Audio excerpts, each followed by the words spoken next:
What up? What up? It's Inside the Game, episode 278 here on the National Soccer Network. Nate Wangler and Ryan Glinsky. Ryan, what's up? What's going on? How we doing? I'm doing all right. How are you? I'm having a blast here today. It's gonna be a fun, exciting show. I'm hyped. I hear you guys are getting a hot dog roller in the studio. Is this public news? Am I allowed to talk about this? Okay. Where you can't you can't just like say it and then be like, is this public news? Am I allowed to say? I guess yeah. That is not how you do that. I guess that was more of a ask for forgiveness as opposed to ask for permission, but it's out there now. So now we all know. Yeah, let me just spill the news about everything. Wait, am I allowed to say that? Like, is that okay? Come on, man. Too late. So now they know. So is that going to be so that's going to be a side hustle now at the studio? Apparently, you guys are going to be selling hot dogs on the side. I don't know. Maybe. Do you guys have come and goes over there on that side of the state? I don't know. Gas what that stations. Is. You don't know. You've never been to a come and go, really? Those places are great, man. Yeah, they got everything. I mean, I typically don't eat gas station food like ever. So really, no. Yeah, we got to change that, man. No, no. I don't want to eat. I don't want to. You were just talking about taquitos like 5 minutes ago. What do you mean? You haven't had the ones from the gas station? You just get it warming up at your house? I really don't have taquitos ever. I have just up in college, a couple people had taquitos, and I had a couple, and I thought they were good. But I don't buy taquitos ever. I don't eat gas station food. Man. That's horrible for you. It's trash. Come on, man. It's been sitting under a heat lamp all day. Yeah, no, I'm not eating gas station food. Yeah, but you got to get with the poor people, man. That's what they do, especially like those little fried funnel things they got in there. The ones that go around and around. It's $1 at Speedway. It's like $1.20 at Aldi's. You know, I mean, you're on the run, man. You don't. I see. That's the thing especially with the driving around with the play-by-play stuff. Like if I'm out and about and I'm driving to let's say Midland, Michigan, which is not that far, it's called a protein drink and a protein bar, and then you're good for like 2 hours. We gotta. I know we don't spend a whole lot of time together. I know the show's remote every day, so I actually don't get to physically see you. But if you and I ever find ourselves on the road anywhere, we're stopping. We're stopping at a Speedway or a come and go. Yeah, and I wouldn't buy any food. I would just buy a protein bar and a protein shake. We're getting you some good gas station food. But getting into things here in hour number one. I know we're going to talk about this. By the way, he's back. Oh, he's back in. What's up, Shrocky? Appreciate having you in. So you're telling me the gas station sushi isn't actually good food? Probably not. I probably wouldn't eat sushi from a gas station. It's awesome. You always run the risk. Oh boy. You know, on the other side, you realize what you may be getting yourself into by eating the gas station sushi. It might not settle. Dad, exactly you don't eat gas station food either. Who doesn't? My dad. Your dad. Get him, Nate. Dad, you don't even eat gas station food either. Oh, come on, Mr. Glinsky. No gas station food for him. I bet he did once upon a time. Maybe not now. Maybe he taught you not to eat gas station food, but he himself got his fill. I got put off by gas station food when my old boss, when I was doing back in my blue collar days, he would always buy he'd always buy like Speedway pizza, and it looked disgusting to me. I was like, I am not eating that at all. I was like, bro, I'm not eating that. It's great, man. He'd get hot dogs every now and again, and I'd be like, dude, I'm not eating that either. I promise we'll get into the soccer stuff here in a minute, but no, Meyer gas stations now make like serious food. They got like breakfast sandwiches, they got croissants, they got everything, man. It's like a whole separate cafeteria. So I'm just saying, or go to one of those trucker gas stations. Those are the places you got to go. Because those are actually like designed for like Iowa. Iowa had a few of those out west, if you will. Out west. Technically, you're out west. But it's true. So we got a couple of them. Fabian says, "What's up?" My dad says, "I just like Nate giving you the business." Dad, you always like when someone's like making fun of me. To be honest with you, it's always right out of the gate because I come up with some cold open that he doesn't understand. Like the Kentucky Derby yesterday, he said the Kentucky Derby's stupid, which is just. I didn't say it was stupid. I said the people that go to it don't actually care about the thing. They just care about posting it on Instagram and sports betting. That's what they care about. They don't actually care about the actual race itself. They just care about that they get to post about it on Instagram and tell the whole world that they went there. And then if they make money, they can tell the whole world too. Make some What a money. game Yeah, it's a yesterday. cool hat. PSG Bayern. I would agree, Fabian. We'll agree. Yeah. Yep, Dogging we'll on get into gas that. station pizza is blasphemy, bro. It's not good.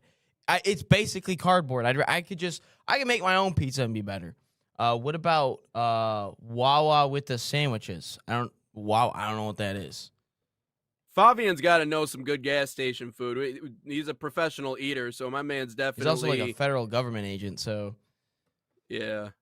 So watch how we're talking about him. Yeah, I've been watching my tone since I heard that yesterday. Got a lot of government folks watching our show, man. This is a crowd that's I don't know if I want to be a part of. yeah, they might You're gonna tell put us me in some bad spots.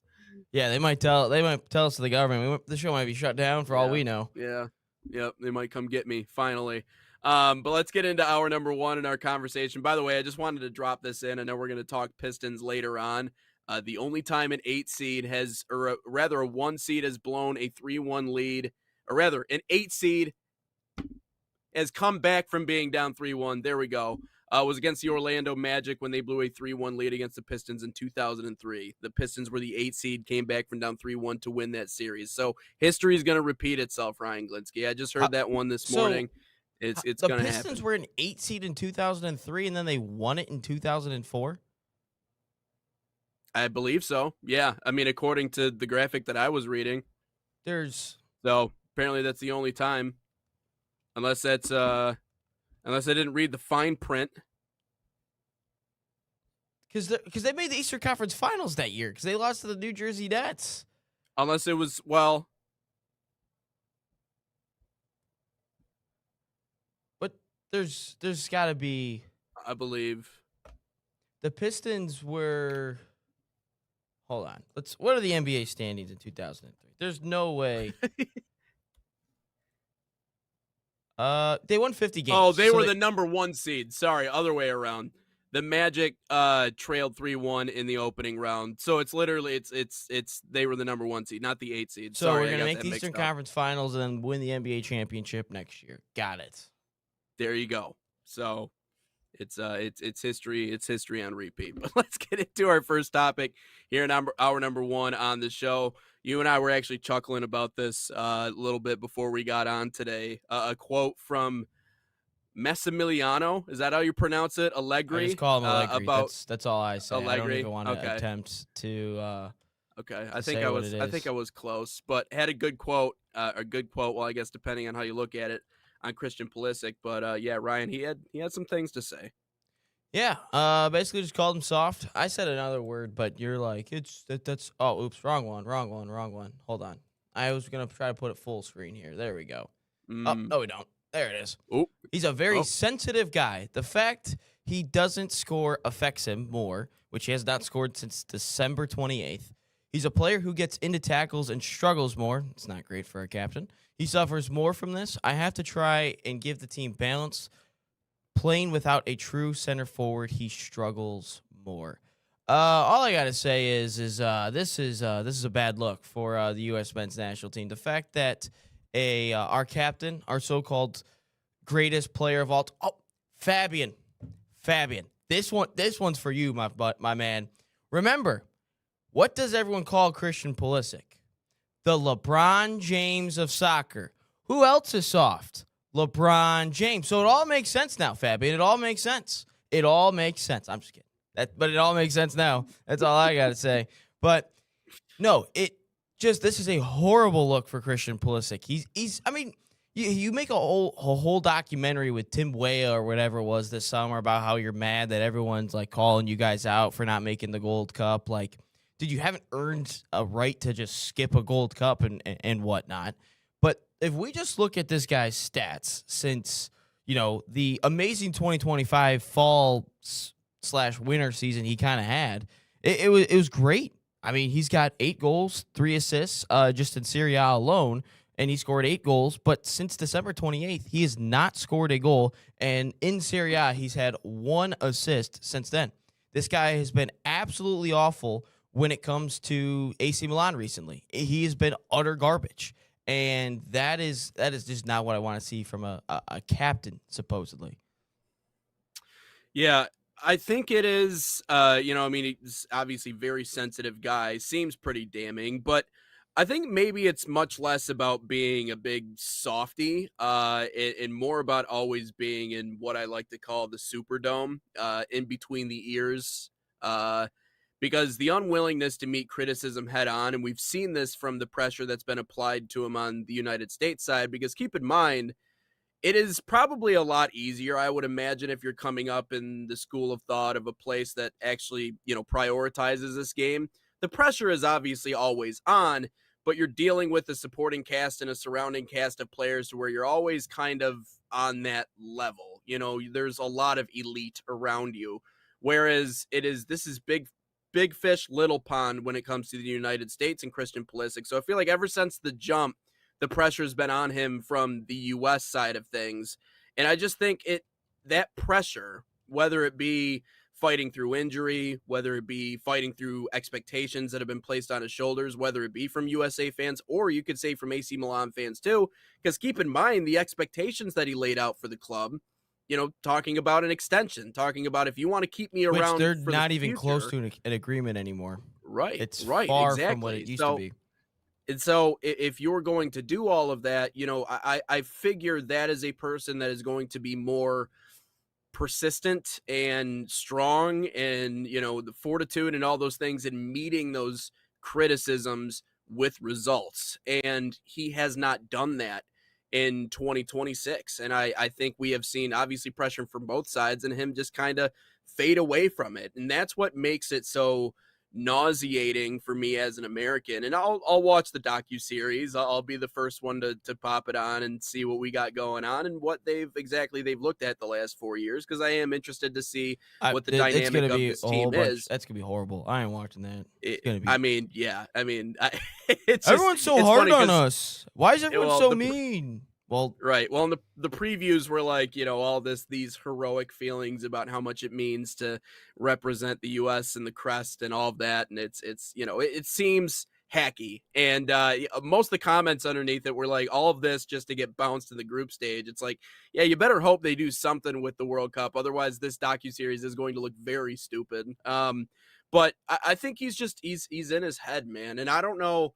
Frankly, I don't know if anybody has figured out a way to get him out of his head. He's not a vocal leader. He's not that guy. I know there are many players before who have tried convincing him, like, hey, you have to be that guy because you have been anointed by the fans, whether here or at AC Milan, as that guy. But clearly he's not comfortable in taking that pressure on his shoulders. I think the more alarming thing, and you can call it whatever word you want to call it, but it's his unwillingness to meet the criticism. He wilts away when things get tough, and that's hard for the guy that you could say is arguably. I wouldn't even say it is arguably. He's the most talented, individually talented player that has come from the United States, but it hasn't shown. It hasn't shown in the club. It hasn't shown with the country.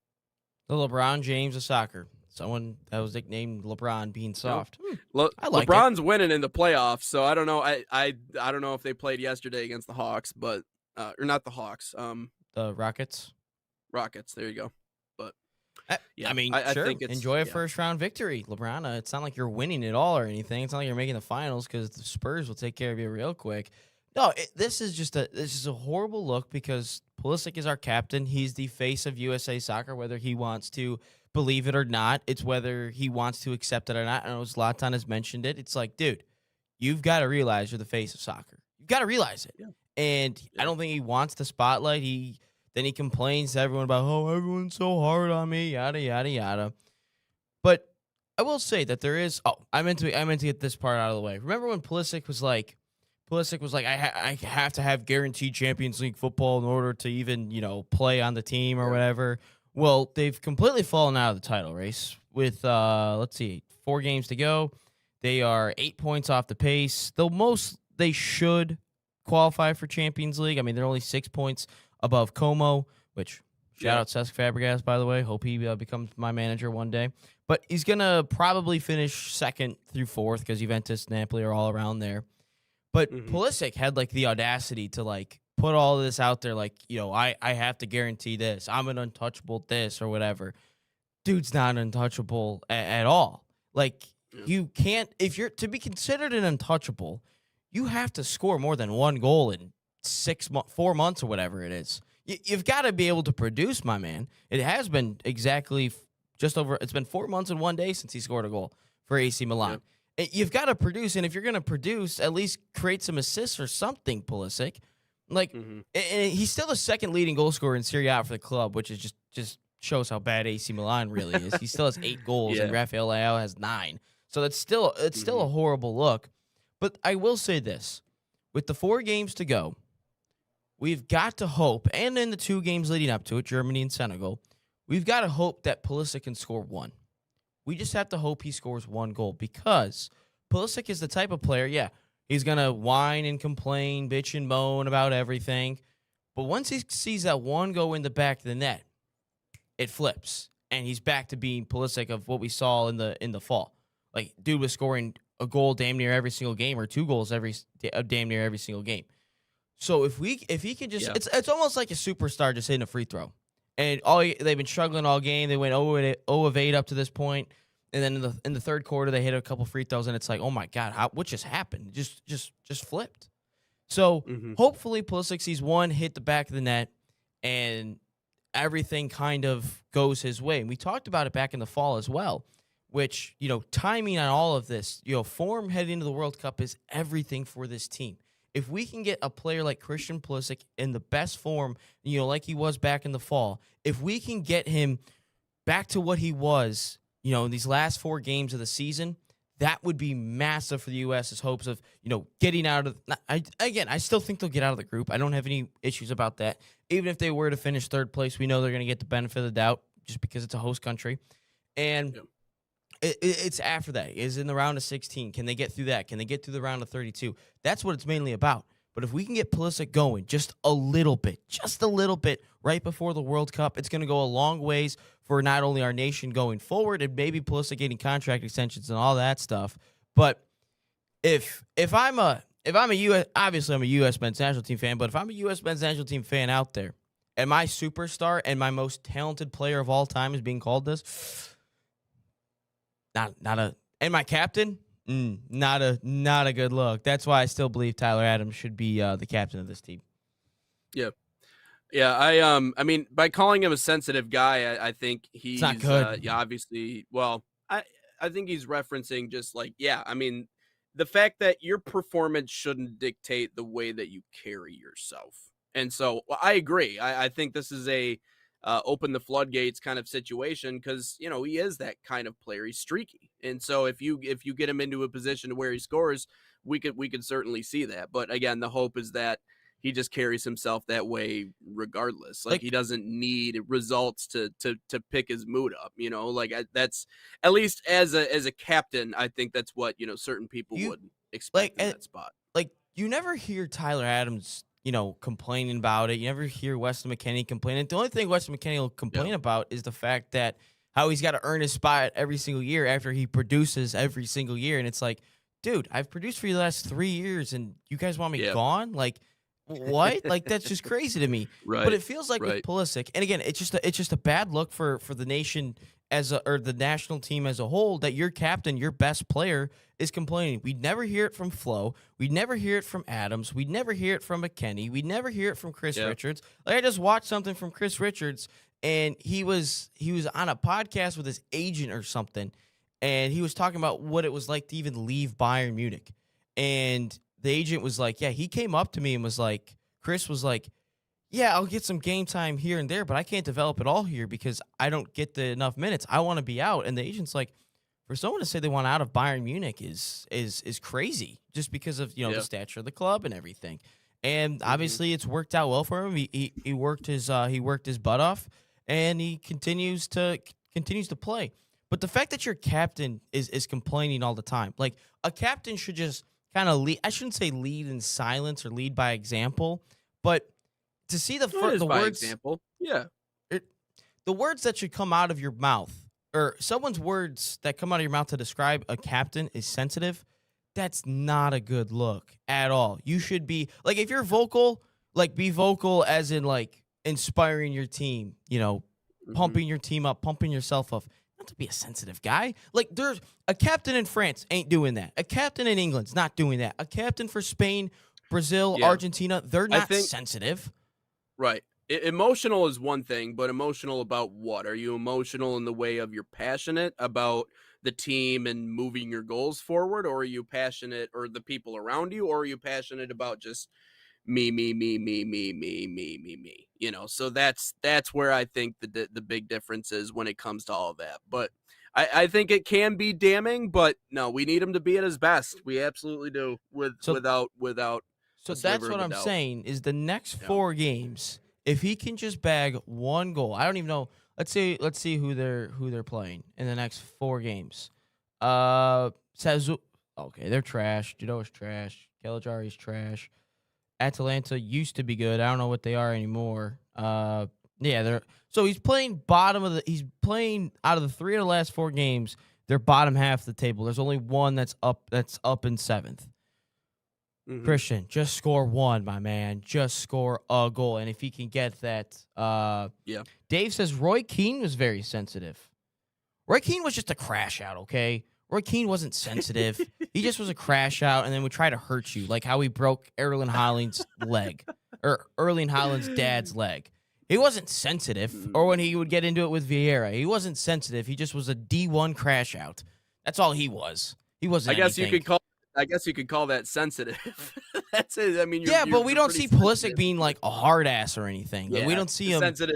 sensitive in different ways. Yeah, for Yeah, sure. we don't see him getting like pissed off. Like he's no. Pulisic is just like, No. oh my god, everyone's complaining about me. Roy Keane just would go out there and handle business, and then just probably punch you. Which- Probably get sent off in a way. Probably just get sent Yeah. off, and then like who cares? So I guess you Yeah, could say he was sensitive.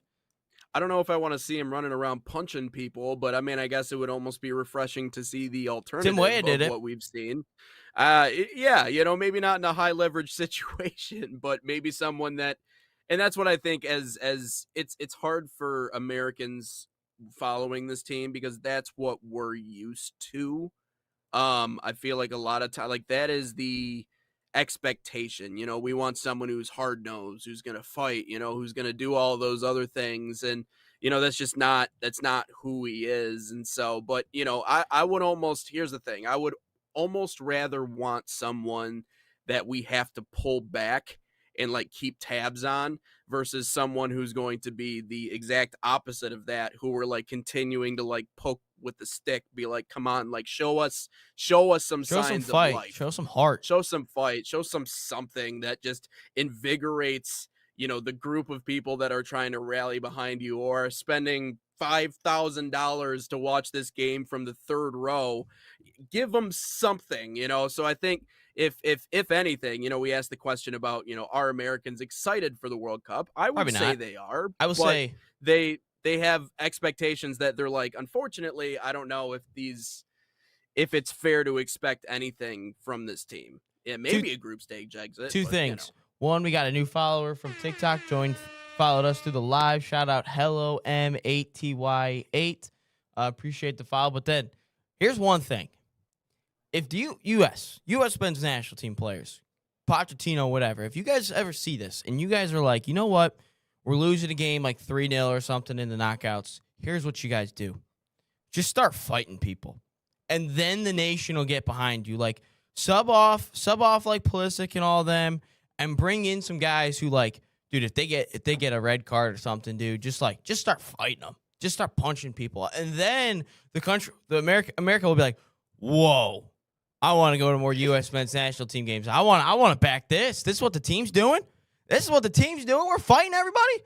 That's how you unite the United States of America, guys, especially in the sports realm. You just start fighting people. That's what you do. Inciting violence on Inside the Game. Let's take a break. Hey, When I'm we just come trying to back, unite we'll a whole talk about- nation here through soccer. That's all I'm through trying violence to do. and soccer, but mostly violence and soccer, a little bit of soccer. But let's talk about Champions League coming up next. But FC Bayern summer soccer camps are a proud sponsor of the National Soccer Network, fostering football excellence across North America.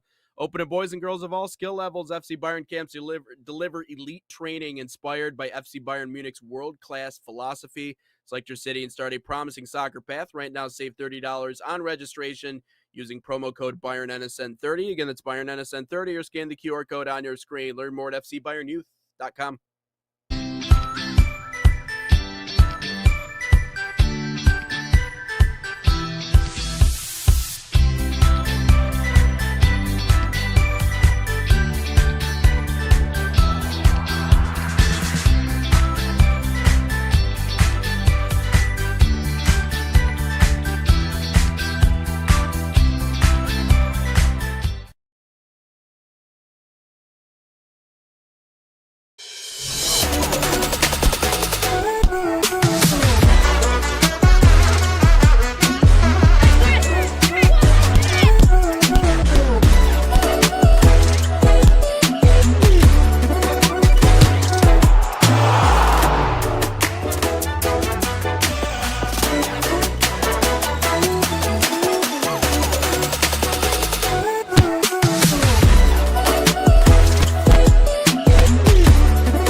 So the dream behind Irene's was simply to be a place where the community could come and gather.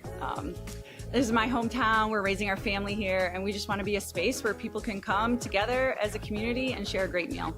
We've got golf simulators, we got pinball, live music, trivia nights, but we also have fresh, always homemade, locally sourced food, and we serve it with a sense of Gemütlichkeit. This is a German word that conveys a sense of warmth and coziness and belonging.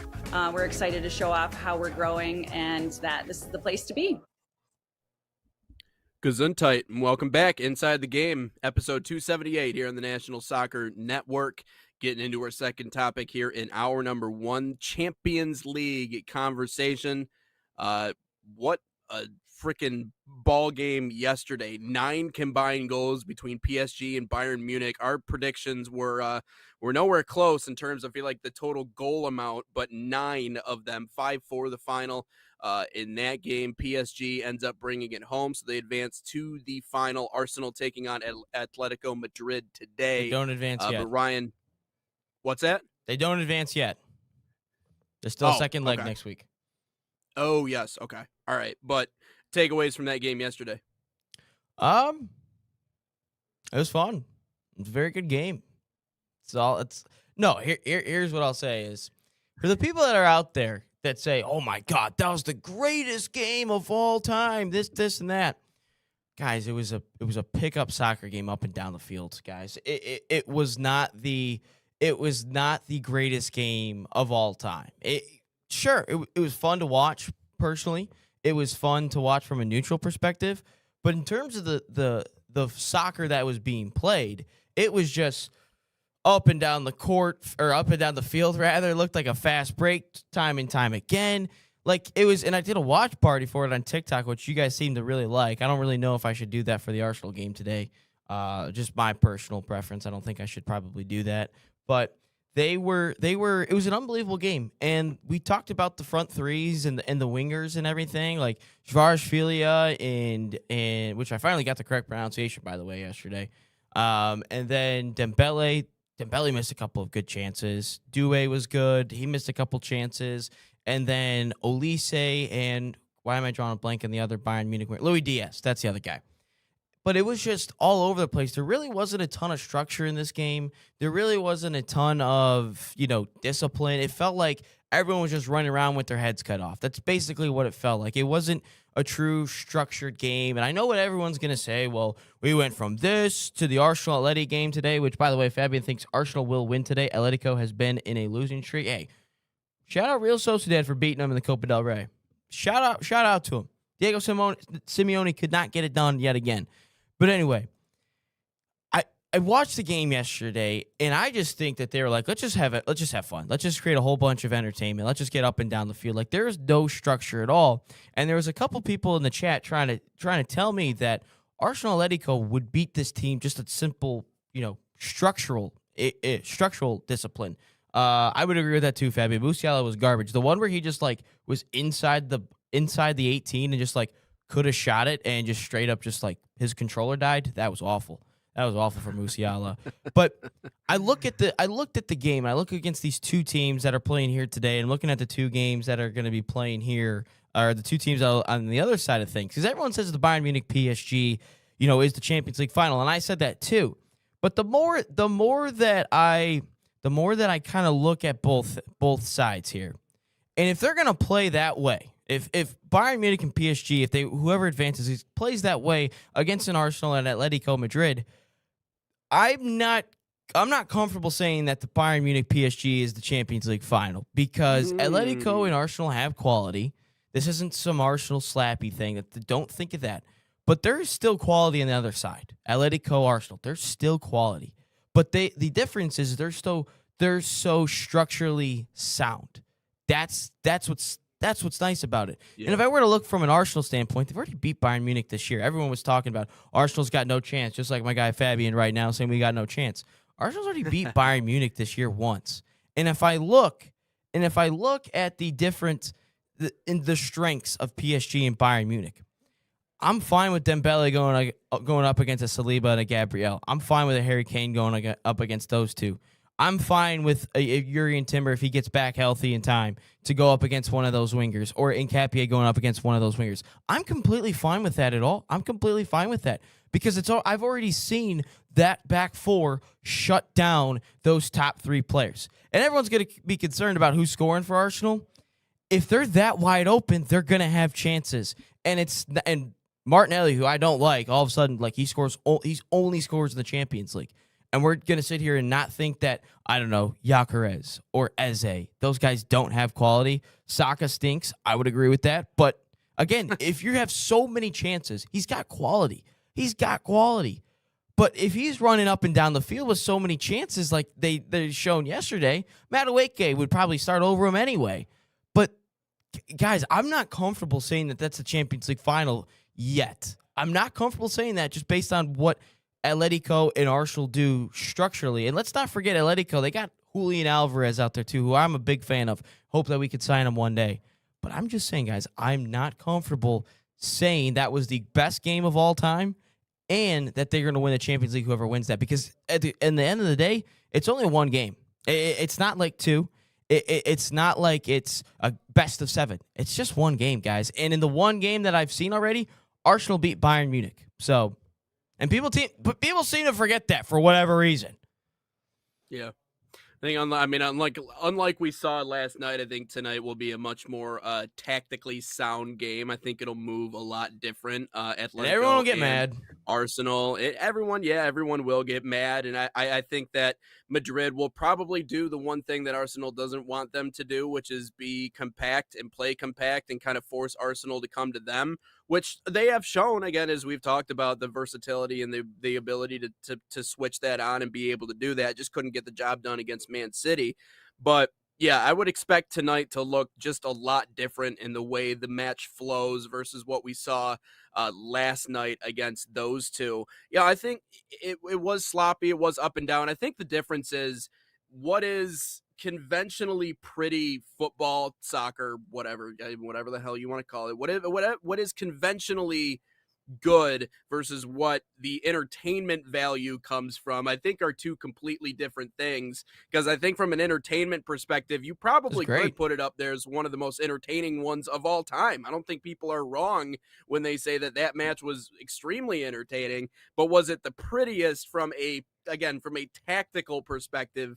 No. But I mean, there's just two sides with a lot of firepower that showed it off in that match yesterday. And I know like some people's big gripe is that there's not a lot of scoring. Well, show them that match, from 24 hours ago. They'll learn about, scoring and stuff. So anyways, I think tonight will look a lot different But you're right. I mean, if it's still as lax when it comes to playing either one of those two sides in either Madrid or Arsenal, it's going to look a lot different. I just think it's surprising how much you change your tone from yesterday after watching that match. I don't think a lot of people that would come away from watching a 5-4 game and think that their opinion has changed so much as to what the rest of this could look like. But yeah, I mean, this is, I think Arsenal, in terms of the style of play that they have, probably matches up well against a team that's a little more laissez in the way they attacked in that matchup yesterday. So interesting stuff. Well, what's your prediction on today? Prediction today, I think Arsenal wins 1-0. That's what I think is going to happen. 1-0 they win today. Slappy, man. Arsenal slappy for sure. Here. I don't think Atletico is this world beater. And a couple things I want to get into. Obviously, the Arsenal Bayern Munich game. For everyone that says Arsenal stands no chance against Bayern Munich, well, let's look at the game back in November. I know a long time ago, but it's the one, sample size, the one example we could use maybe to help determine the winner of this game if they were to play. It's not like Bayern Munich just destroyed Arsenal or anything. It's not like Bayern Munich was like Arsenal just got lucky on a couple corners. So shots on goal, 8 for Arsenal, 2 for Bayern. Okay. Total shots, 14 for Arsenal, 6 for Bayern. Possession, 55-45. Don't really look too much into that. But then corners, Arsenal got 6. So they were creating chances left and right. And let's not forget that Bayern Munich's goal was an absolute gift. Or what was it? Thomas Carl, was that his name was? Absolute gift. Yeah. So the people that are like, Arsenal would stand no chance against Bayern Munich, you can't say that at all. And let's not forget a year ago, Arsenal PSG, I know PSG obviously won the leg, but let's not forget Arsenal had tons of chances in that game as well, especially in that second leg, and they just could not find the back of the net to save themselves. So for all those people that are out there that are like, Arsenal can't get it done against Atletico or PSG or Bayern Munich, guys, there's 2 examples where they could absolutely get it done. Just because you guys like the sex appeal, which is 9 goals in a game, and it's fast flowing up and down the field. Don't get me wrong, I liked it too. But let's not think that ultimately is going to get it done. What basically that semifinal yesterday and the final, obviously, the semifinal today, what it's kind of reminding me of is the Arsenal Atletico is kind of that private school, high school football team, super disciplined, dominant in the trenches, it's 4 yards every carry. Let's just move the chains, methodical up and down the field. We play great defense. And then they play the inner city team, that's PSG and Bayern Munich, and it's, dude, we've got 5-star wide receivers all over the place. We got a 5-star quarterback. Just chuck it up and see what happens. But no one realizes that they have such an horrible offensive line. They have horrible defensive line. They don't tackle very well, and then the private school ends up winning. So that's what this is kind of reminding me of. That's what it's reminding me of, because you can't just run up and down the field, or it's almost like a team, and we see it all the time in March Madness. Miami, Ohio, for instance. Dude, just chuck threes up and down. It's so fast. It's so entertaining to watch. But on the other side, what Tennessee did just was, all right, let's just dump the ball down low, post move, dunk, cut. Okay, let's play good defense. Oh, you guys can't score anything but threes. Let's just switch everything. You guys can't do anything at all. So that's what this is basically reminding me of. And I don't know. I cannot comfortably say that Arsenal stands no chance. I can't. And Atletico, same thing. I can't comfortably say that either of those two sides don't stand a chance against those two. Let's take a break. When we come back here on Inside the Game, we will talk about a new proposal from FIFA. Apparently a U21 proposal. Everybody has to have one in their starting 11. A little bit more on that, as well as our opinions on the other end. That's coming up next here on Inside the Game. Experience the thrill of the game like never before with NSN's Game Rewind. Dive into full match commentaries enhanced with cutting-edge dynamic graphics, letting you relive the highs and lows of your favorite matches in astonishing detail. Whether it's a championship win or a legendary play, NSN Game Rewind bridges the past and future with a broadcast experience designed to captivate. Call 586-304-4405 and start watching today.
Back in live and inside the game here, hour number 1, episode 278 here on the National Soccer Network. You can find us on social media, same name, National Soccer Network, or Sports Nation, that's sports with a Z. We'll get into our all sports talk here in a little bit, but getting into our final topic here in hour number 1, Ryan, apparently FIFA proposing in the future, every club must have a U21 player in their starting 11. A new proposal from FIFA.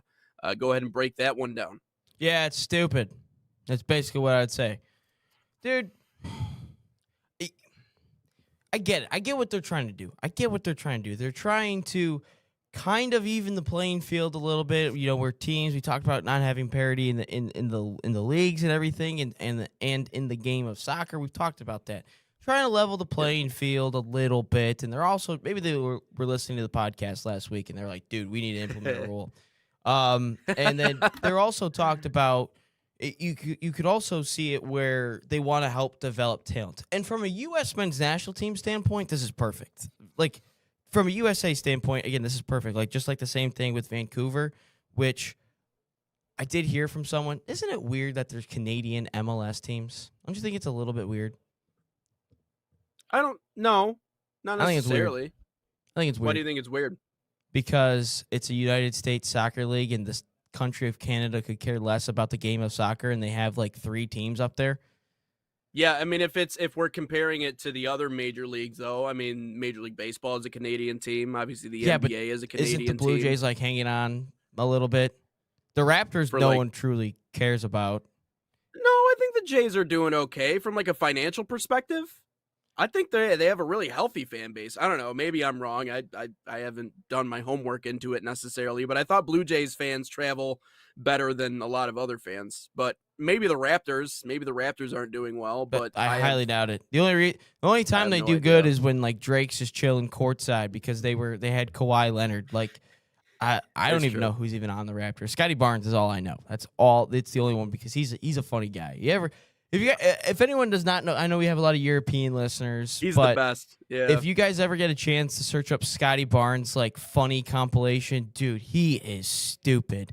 I don't know if it's an act. I don't know if he's just doing it for fun or he's really that dumb. But just take a look at my guy just on rollerblades, rollerblading through downtown Chicago after his game. I'm like, what?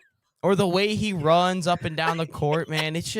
It's got to be an act, man. There's no way Scotty Barnes is real, dude. There's no way that's a real player. And I liked him at Florida State, too. Like, he seemed pretty normal. And then, like, the last couple of years with Toronto, like, I don't know, Canada changed him or something? Or I don't know. I don't know. Screaming at the top of his lungs when he missed the free throw. Just, oh, my God. Yeah, he's a nut. He's a nut. But anyways, go ahead. So basically what FIFA wants to implement is you have to have an under 21 player in your starting 11 from what I gather, it seems to be every league in the world. That from what I gathered.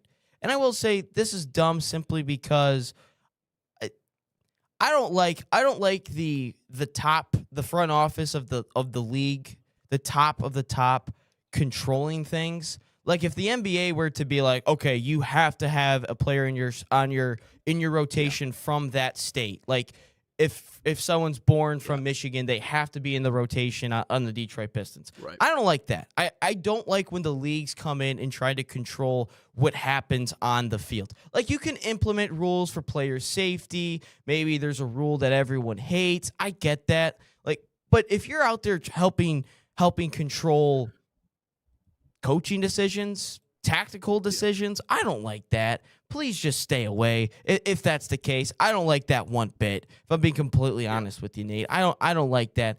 And I get what they're doing, like I mentioned, that they wanted to kind of level the playing field because, you know, certain teams, like the biggest teams in the world, technically don't have under 21 players unless that under 21 player is a Messi or a Ronaldo or an Mbappe or something like that. Like that's right. The type of under 21 players that they have. Like there's some teams that are out there that have that. Don't get me wrong. And I do have a couple things to show you because I was able to get some Premier League numbers out there for everyone because everyone talked about, because this is what I found on the internet was all these different graphs about, you know, what under 21 players have. and what teams show. So this year in the Premier League, obviously games with an English under 21 player in the starting 11.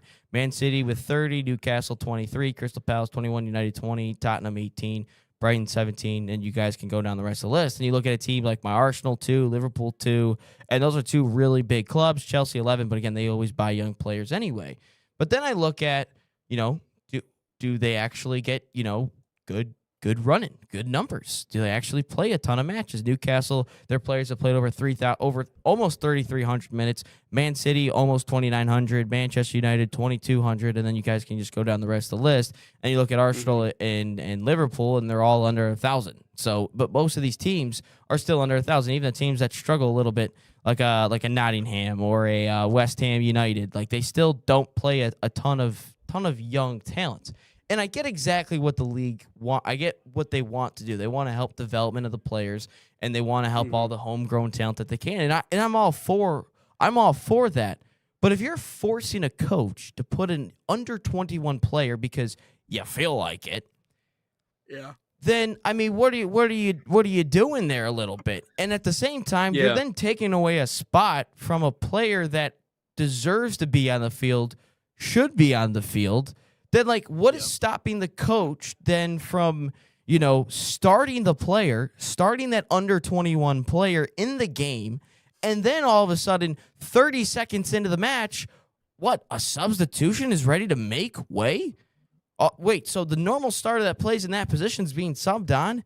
Then all of a sudden, the coach has got to waste a sub, even though you only have 3 substitution windows. But there's nothing that says that under 21 player is ready to play in the game.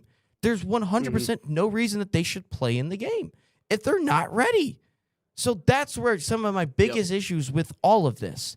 That is what I don't like about this at all. I don't think it'll ever get passed. It's a decent idea, but it's a decent idea. But I think something that could be a little bit of a better rule change. I know I've already knocked it. I've already said this is a stupid thing, but I'll give you a better rule change, and just carry an under 21 in your match day squad for every single game. They don't have to play.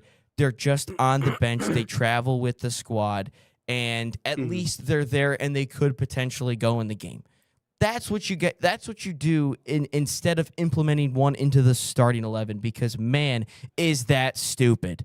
Because I am not trying to control the coach's decisions. That could control fates of games. This could control fates of titles and competitions. It's stupid. Much like the same conversation we had about Italy. If you haven't earned the spot, you haven't earned the spot. And so that's kind of the starting point for me as it pertains to this conversation. Everybody wants parity. Parity is what makes leagues entertaining. I think people enjoy dynasties mostly because they want to see dynasties fall. And if you ever have the privilege of watching a team that you support beat the team that is the dynasty or outlast the program that was supposed to win it or the club or what have you, it is a very reassuring and fulfilling feeling to watch that happen. However, like you said, when you try to force parity is when things start to get a little weird. Now, I see what they're trying to do and to accomplish. Again, if you force teams you have to play one U21 guy, it takes up a spot from someone that's more deserving, but it also takes up a spot from someone that, again, you can just go out and spend a bunch of money on, and they want to level the playing field, yes, and also give local players, more of an opportunity to showcase their stuff. But, number one, from what you said, if you haven't earned the position, if you're good enough as a U21, you should be out there, and there's no reason why you shouldn't be out there. If you're not good enough, you're not out there. It's as cut and dry as it gets. However, this idea that to be good, to be really good, you have to do one or the other, right? You either have to spend an exorbitant amount of money on talented, experienced players, get those big time transfers, and then you'll go out and win. And then there's the other side. They're always building and investing through the youth, and they hope that maybe the homegrown talent that they make can carry them to that next level. From what you just showed me in terms of the graphs and young players and getting minutes, at the top of that list is Man City.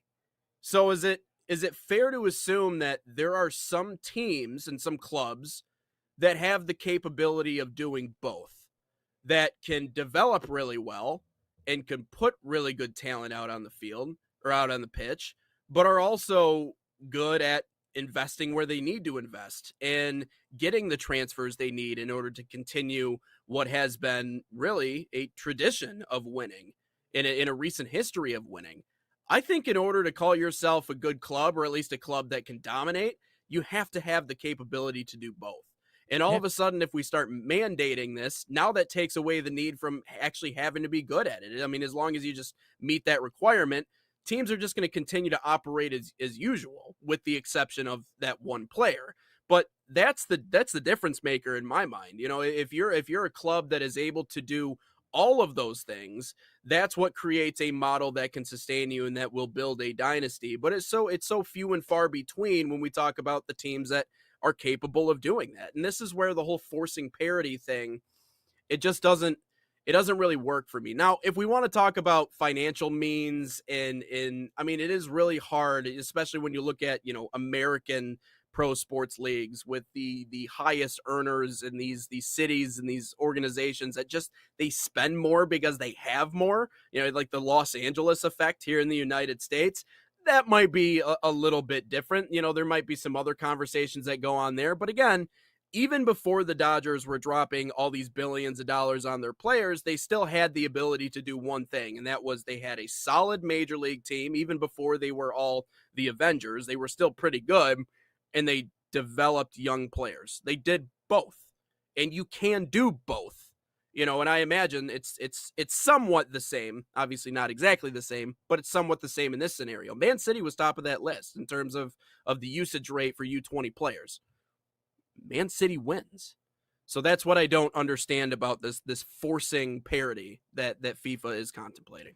Well, there's the reason that they have at the highest usage rate is because they play like one player all the time. So it's not that's true. It's not like they're fielded with all under 21 players. I think Nico O'Reilly's an under 21, but he's like the starting left back. So he obviously plays, and that's where a lot of that happens. Dave says, with the depth of squads these days, I would have a few youngsters on the bench. Any comfortable lead, throw on the youngsters. Sometimes you get a diamond. That's what I would agree with.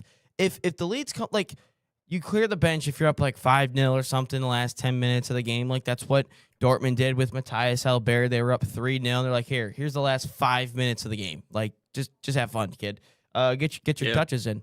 But it's and I will say this too, because obviously you're into minor league baseball and everything.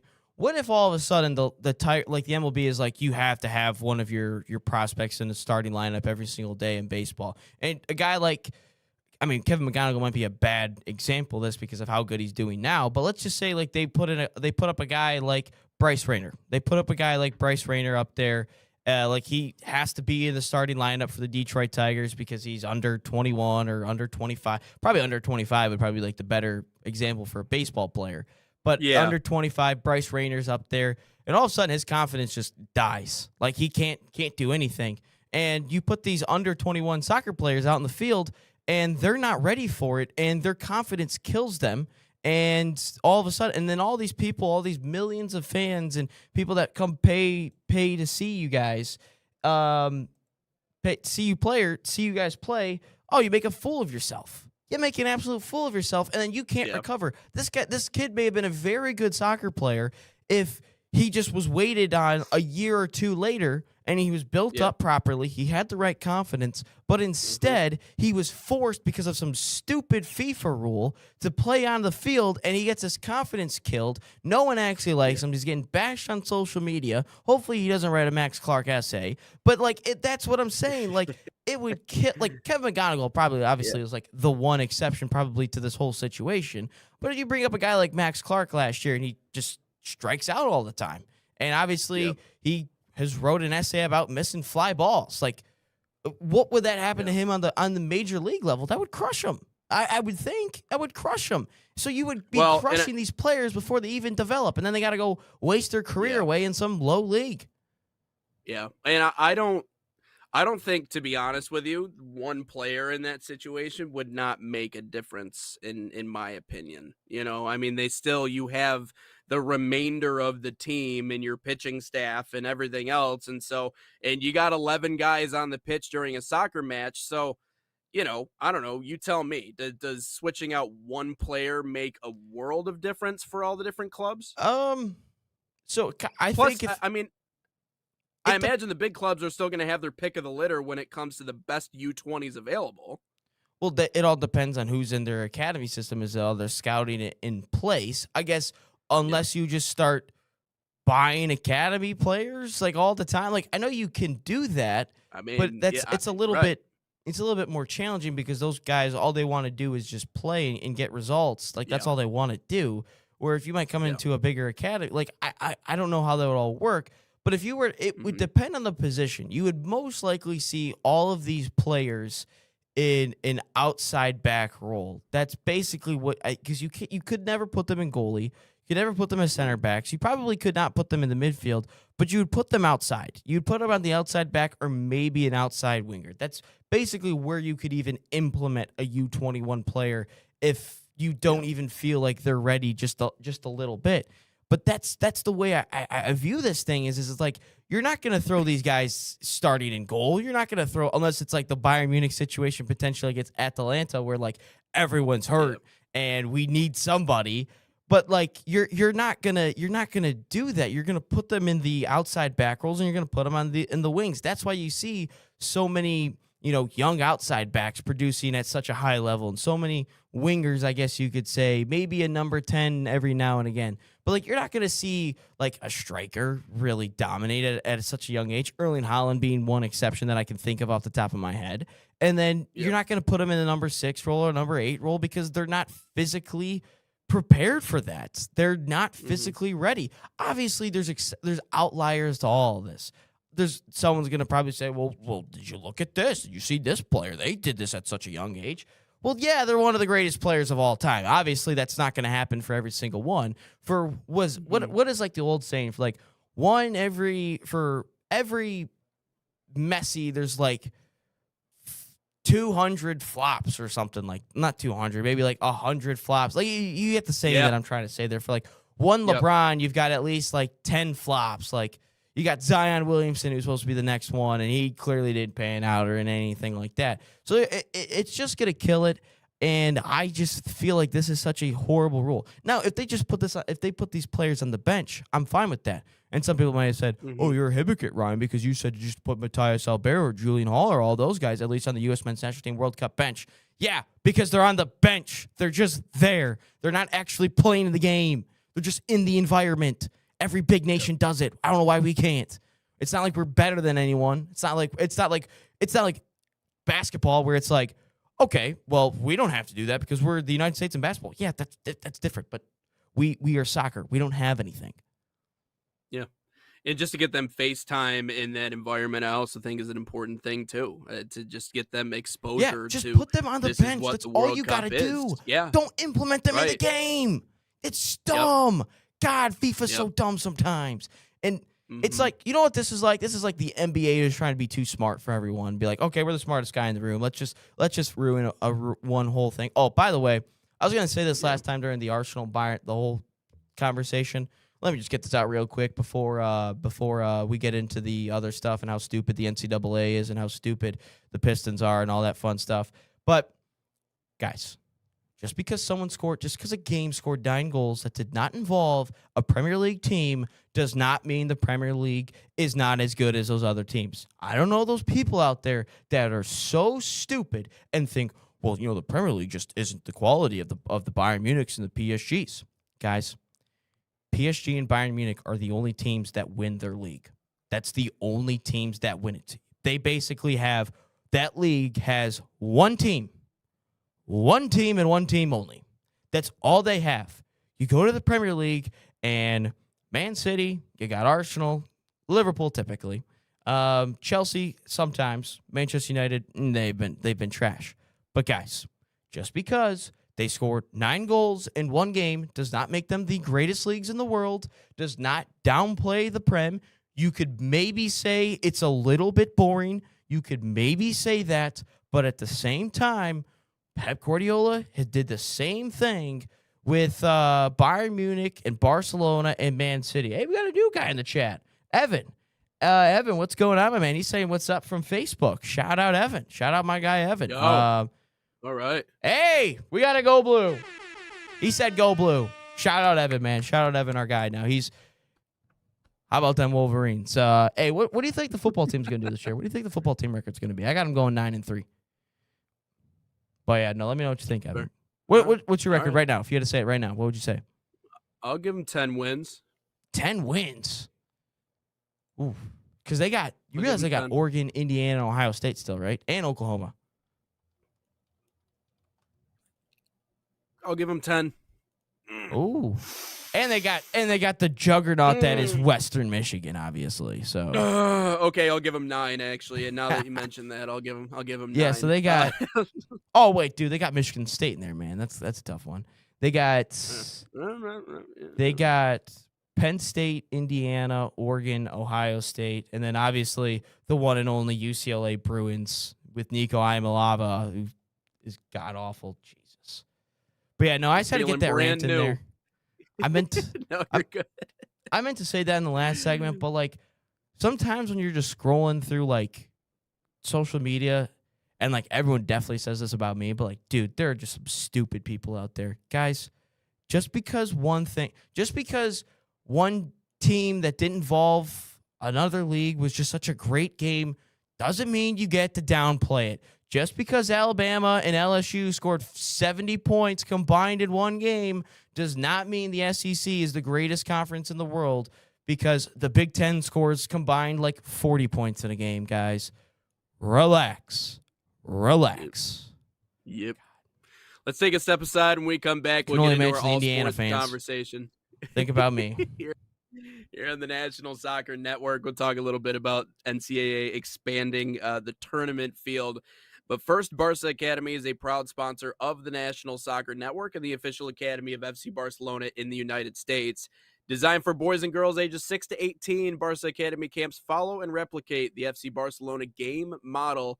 Same philosophy used by Barca's professional coaching staff. Right now, you can save $30 on registration by using promo code FCB30. Again, that's FCB30, or scan the QR code on your screen. Find a camp near you at fcbarcelona.us/camps.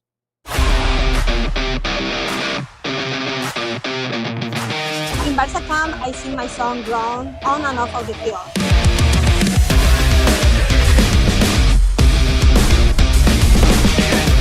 Don't miss the time to register. Sign up now for Barca camp.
Number 2 of our conversation here on Inside the Game on the National Soccer Network.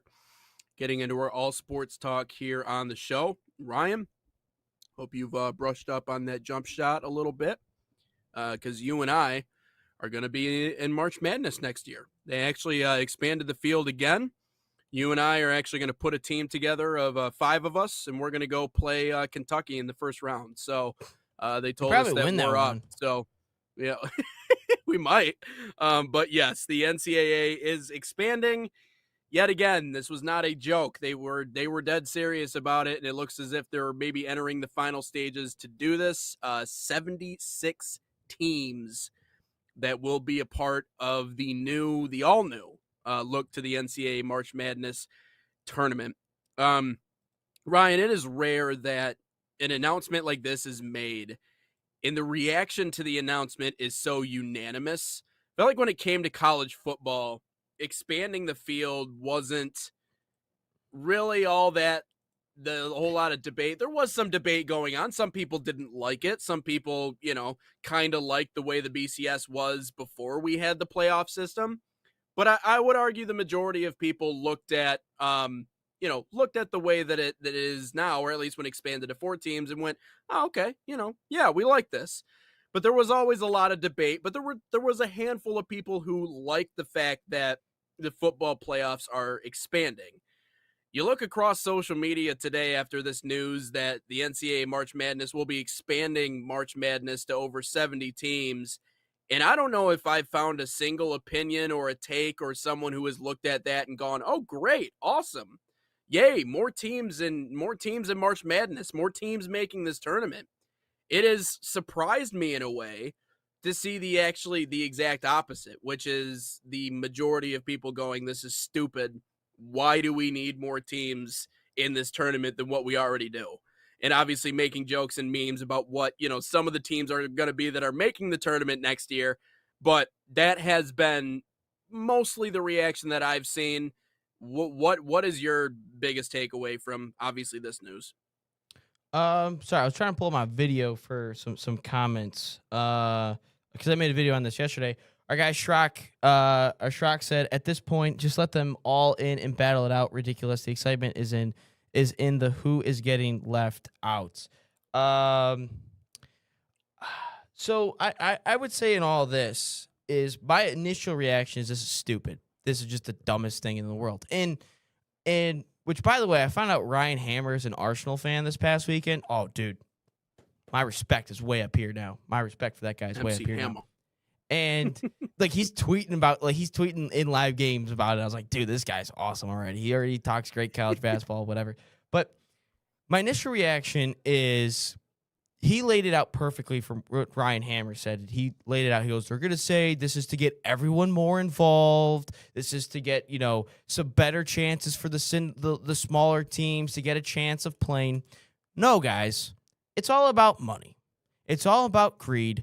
It's all about making sure from this year, the Indianas of the world, the Auburns of the world, those type of teams to give them a chance to play, so we don't have to hear about, well, why wasn't Auburn in? Why wasn't Indiana in? Why wasn't Ohio State wasn't in this year? They're typically a bubble team, but that's the reason why. They want to give more Power 4 teams an opportunity.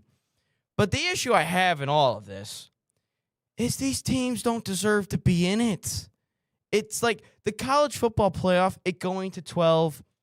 I didn't really have that big of an issue on it because, you're instead of having the top 4 teams in the country, you're having the top 12, but in theory it's like the top 8. So I'm fine with that. You're still having some really good teams in there. Yeah, we're gonna have the blowouts when the mid majors of the world start watching or start playing, but you are putting in teams that don't even deserve to sniff March Madness. One guy says, Koblenz said, doesn't matter how many teams, Michigan by 1 million. And you know what my response to all that was?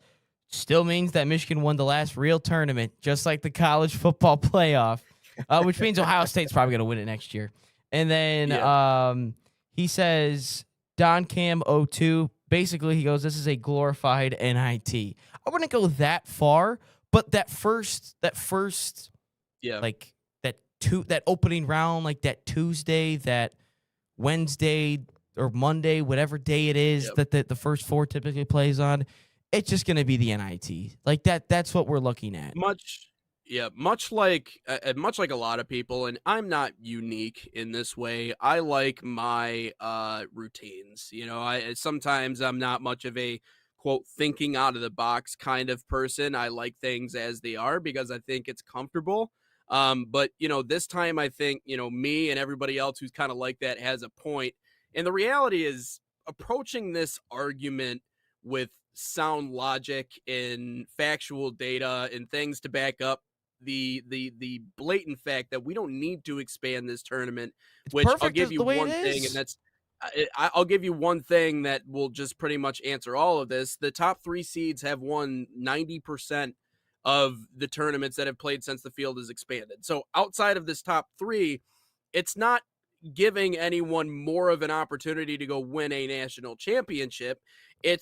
They're phrasing it in an emotional way so that they can appeal to these smaller schools while also realizing that it's not going to add to the quality of the games. It is simply, as you said, an opportunity to make more money. And so what am I going to say that is logical to someone who stands to make a lot more off of this, whether it be with TV, whether it be with everything else that goes into this tournament? People are going to make more money. And so, yeah, I mean, it's the most obvious thing in the world, but it's just, I think, the lack of excitement and the immediate, shooting back from people on social media. I'm actually looking at X right now, and Jack Golke actually just tweeted about it yesterday. With Shout out Jack 76 Golke. teams, what are we doing? And Neil Rule reposted it. So obviously, I am not alone, and there's a lot of players that feel exactly the same way. But what's funny to me is how like the NCAA can be so blatantly greedy and try to phrase it in a way that isn't that way, but everybody's just kind of like calling them on their BS right away. I mean, it's like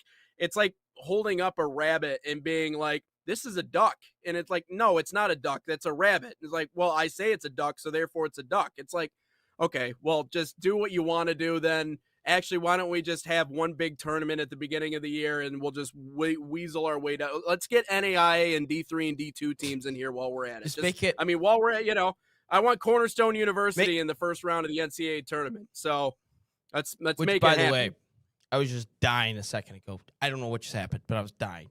My apologies. Are you all everyone. right? Yeah. Did you choke on your drink or something? I was just sitting here and I was like, what? Yeah, I heard that. I'm like, I thought I muted myself too, but I didn't, obviously. But anyway, I just kept going. We're good. Appreciate Nate for carrying for the last couple minutes there. Yeah, they just got to do what they did in the what's the movie called? Hoosiers, the Indiana basketball movie, like the high school basketball movie, where they did every single high school played each other for a state champ. Like the typical like Division 4 schools were playing. Everyone played from Division 1 all the way up to Division 4 to 1 or whatever. Yeah. I don't know exactly the numbers, but that's basically what they should do at this point. Any junior college starts with the junior colleges. Start playing some knockouts, and you get to NIA, D3, D2, and then we'll eventually get to the Division 1s, basically. But this whole thing is kind of reminding me of the World Cup. So, I mean, obviously, I still have this up here just for, the purpose of the show. And obviously, it goes from 32 teams to 48 teams. And there are teams that don't even deserve to even be in this tournament, if I'm being completely honest with you guys. Haiti's got no reason being here. Sorry, Dave, but does Scotland truly deserve to be here? Just wondering. Cape Verde does not deserve to be there. Iraq doesn't deserve to be there. Jordan doesn't. Congo, even though their fans are pretty awesome.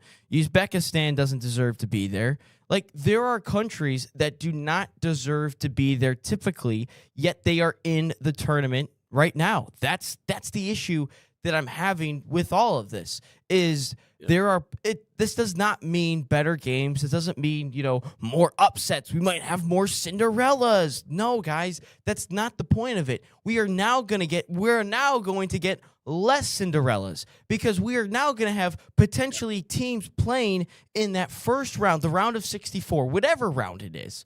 We will now have teams that are going to be in the round of 64 that don't even deserve to be in the tournament. So when they go up and play a powerhouse team in the first round or the second round somehow, they are going to get obliterated.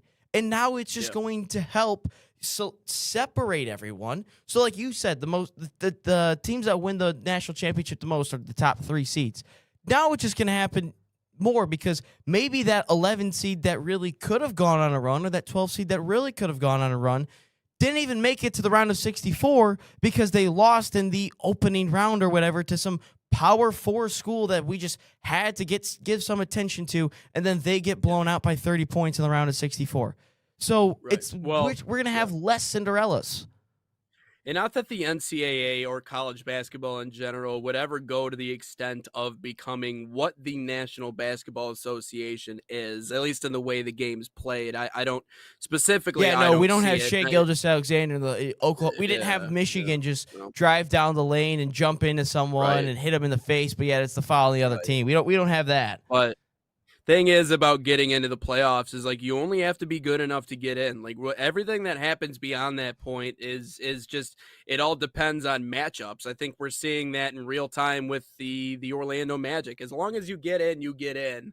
Now obviously you want the higher seed for home court advantage. You want it for seeding purposes. It's great to finish in that spot, but does adding that many extra teams take away from the importance a little bit of the regular season in college basketball? Because now what used to be a bubble team is no longer a bubble team. It's a team that you should absolutely get in. Now I know there's conference championships and all that, but it's something to think about. Something to And consider, funny we're talking about this because now I get an ESPN notification about Jay Williams, and maybe you said this when I was dying, so I apologize if I you already said it.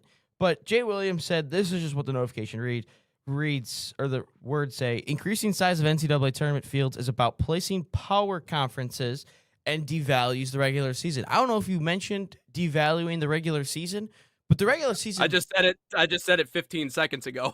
Oh, you did? I was really just looking at the thing. Yeah.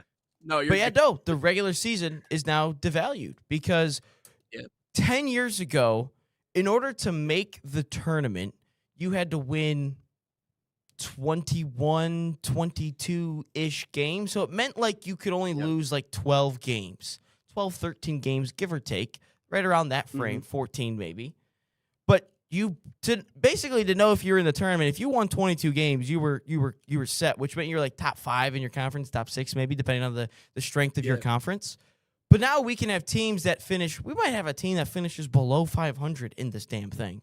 We might have a team that's in the Power 4, but they beat, let's give a team like Ohio State, for example, in basketball, because they're typically a bubble team. Let's just say that they finish a game below 500, but they beat at least once a Michigan State, a Michigan, and a Purdue. They beat those 3 teams once. And that is 3 quad 1 fantastic victories, and you're going to have 3 top 10 wins right there. But they're going to get in because they were right around 500 and they beat a couple of big teams. Yet they don't even deserve to be in this thing. They don't deserve to be in the tournament at all.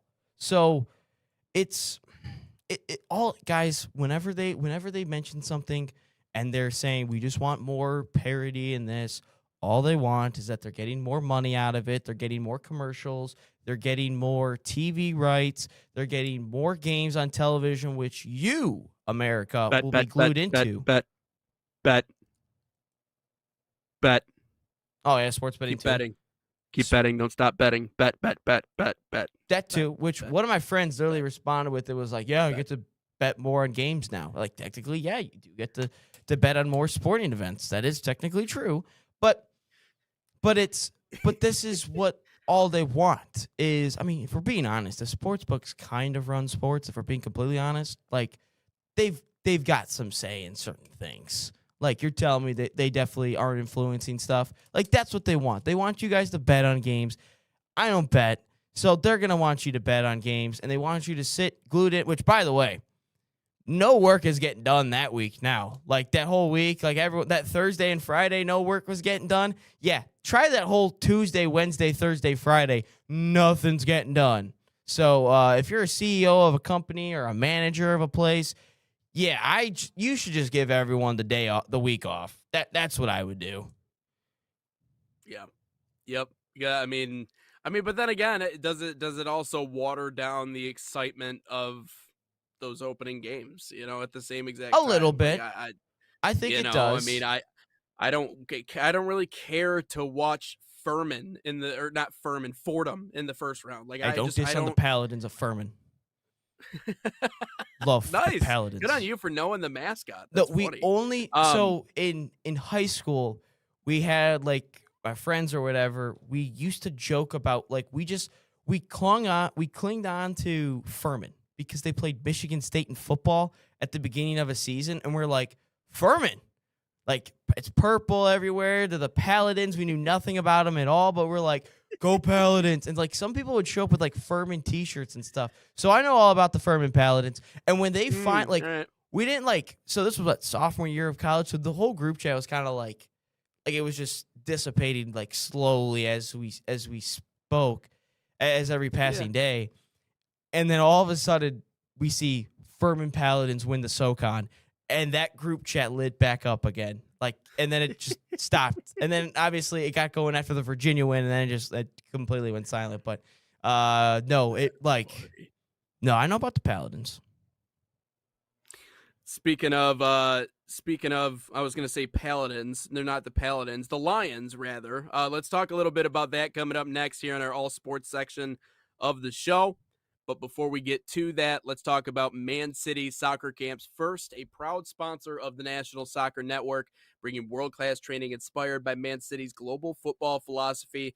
Players across the United States, open to boys and girls of all skill levels. These camps focus on technical development, decision-making, and playing the game the City way. Right now, you can save $30 on registration by using promo code MCNSN30 or scan the QR code on your screen. Find a camp near you at usacamps.mancity.com.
Our number 2 continues here on Inside the Game, 278 here on the National Soccer Network.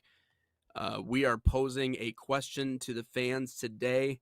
Lions did pick up the 5th-year option for Gibbs, but not Jack Campbell. Interesting. So that we have one question on our mind here today to our Detroit brothers and sisters out there. But, you know, if anybody else wants to weigh in, Dave, I don't know if you have any opinions on the Detroit Lions.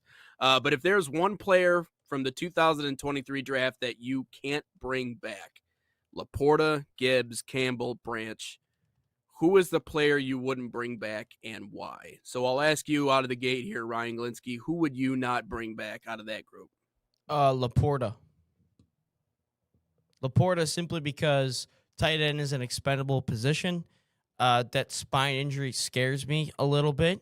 And what I've seen out of the other 3, that being Jack Campbell, Gibbs, and Brian Branch, they've all been studs.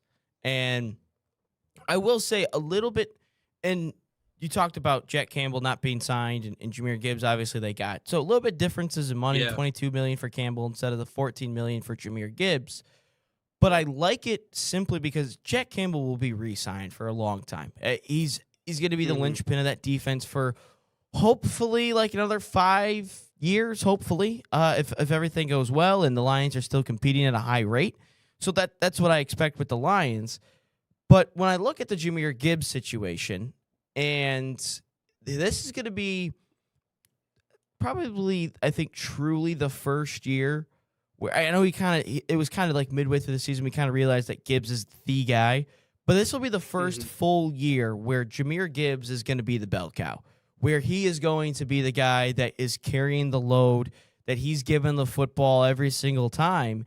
And running back is kind of that.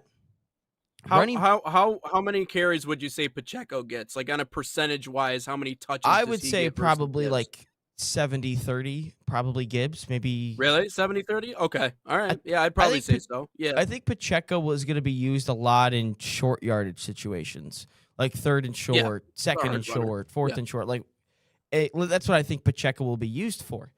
But when I look at what the decisions that they made yesterday, I mean, it's a little bit of a risk giving a guy like Jahmyr Gibbs that type of money with the amount of bruises and bumps and hits that running backs take on.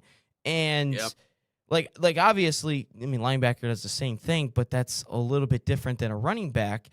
But I like that the Lions are going to wait. It's going to be a little bit of a waiting it out game because, I mean, what do the Falcons do with Bijan Robinson? We talked about it on oh boy, we forgot to do Who to Bet It today, didn't we? Yeah, we're going to have to do that tomorrow. Yeah, we forgot to do that. We can come up with a random one here in a minute, but we're going to have to do Who to Bet It tomorrow. Okay, wow. We had Jahmyr Gibbs and Bijan Robinson on Who to Bet It, and obviously I think we both said Bijan. Maybe you. I don't remember what everyone said. I think I know I at least said Bijan. I think we said something that pissed people off, and I know that. But So anyway, but whatever the market is set for Bijan Robinson, I mean, that you're most likely going to see the same type of money given to a guy like Jahmyr Gibbs. That's just kind of the reason for that. But I want to see I think it's going to be more of a prove-it year for Jahmyr Gibbs. Can you be the bell cow for this offense running the football? We retooled the offensive line for you. We got rid of Graham Glasgow and Taylor Decker. You got Cade Mays, and now you have a rookie in Blake Miller, which a guy that we believe in heavily. What are you going to be able to do? Because if he comes out and has like an year, or it's not like Saquon Barkley or Bijan Robinson numbers or old Christian McCaffrey numbers, then he's not going to get the amount of money that most people think. I think Jet Campbell will get extended during the season. I think that we're going to see that. We've seen it with Aiden Hutchinson, Aleem McNeil, Penei Sewell, Jared Goff, and Amon-Ra. We're going to see that in J-Mo. We are going to see that with Campbell.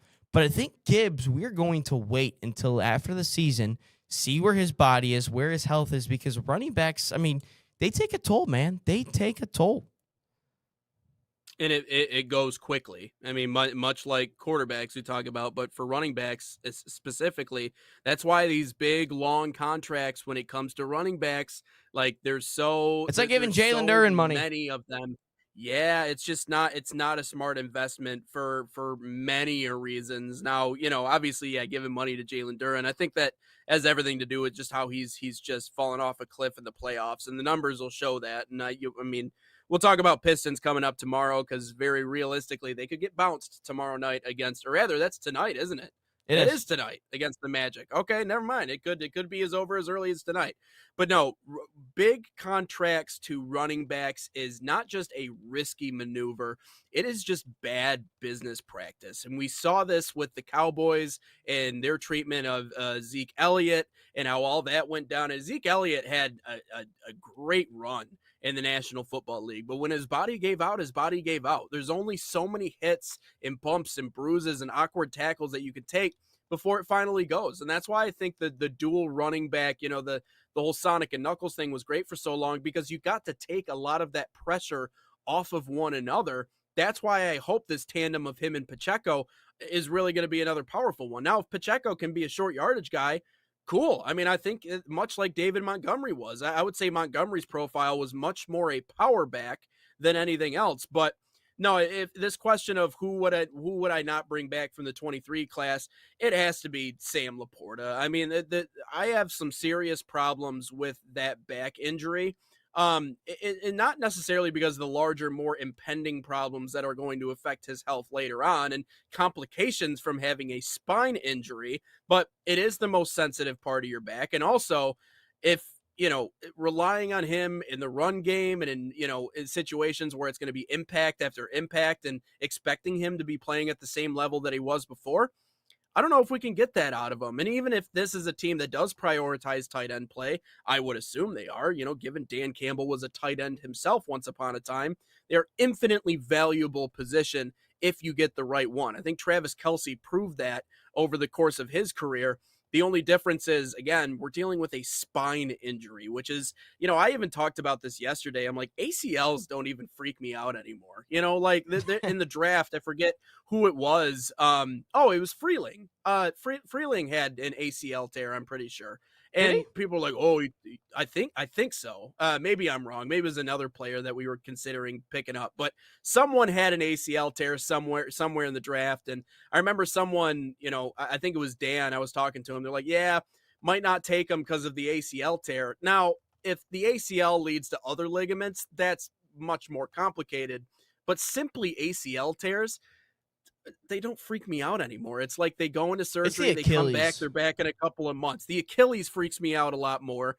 And the back freaks me out a hell of a lot more than anything else. Your spine, you can't walk around without a spine. That's not, especially if there's a disc problem, like that is far different. And it's cool to think that medicine has gotten to the point now to where an ACL tear doesn't really freak me out in terms of what does his future looks like. Cause when your dad, my dad were young, I mean, that was your career. I mean, my Uncle John tore his ACL at Michigan is a big reason why he didn't go to the National Football League. He went to the Canadian Football League because rehabbing from an ACL a handful of decades ago was far different than what it is in 26. But yeah, your spine is not something that you mess with, unfortunately. And so I think if there's one person that I would leave off the table, it would probably be Sam Laporta, just merely from a risk perspective. And that's not to say that everyone else isn't banged up or have their own injuries, but I'd much rather take a torn ACL or a bum ankle or whatever it is over, a serious spinal injury, which, by the way, was his first, massive, not massive, but, major injury, severe injury of his career.